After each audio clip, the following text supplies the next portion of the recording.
Hi, welcome to another Talkspot tutorial. In this video, I'm going to be going over how to add text, content, and images to a text widget, and then I'll show you how to format them. To get started, click Add from the Widgets menu in the upper left corner, and then choose a drop zone to place your widget in. Then you're going to choose the text icon, which will bring you to the text editor. First, I'm going to drop in some placeholder text so we have some text to work with. And then I'm going to add an image at the top. So I'm going to give myself a little space.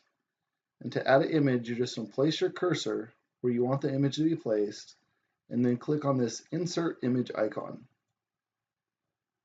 Then you can simply double click inside of the box to add images from your desktop.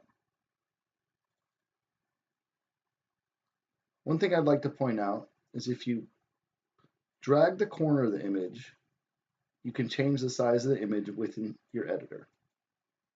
So now we have an image on top of some text. So now I'm going to come down here between the paragraphs and I'm going to add another image.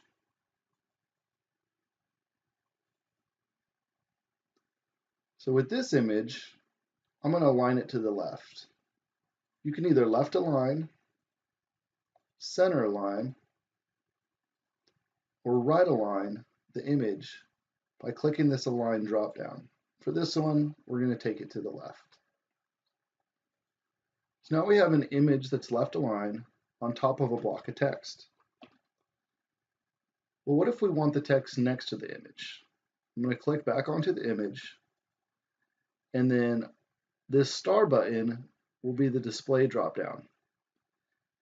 If you choose inline rather than break text, your text will wrap around the image, so you can have an image next to your text, as so.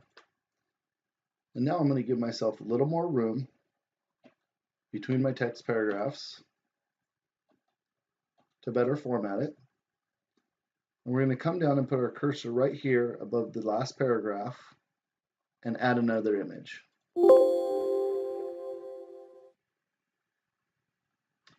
For this image, we're going to right align the image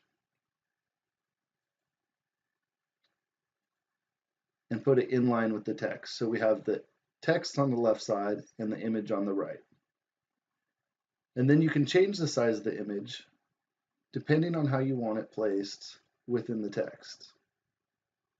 When you're finished, just simply save and exit.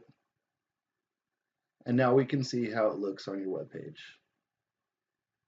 I hope this has been helpful and have a great day.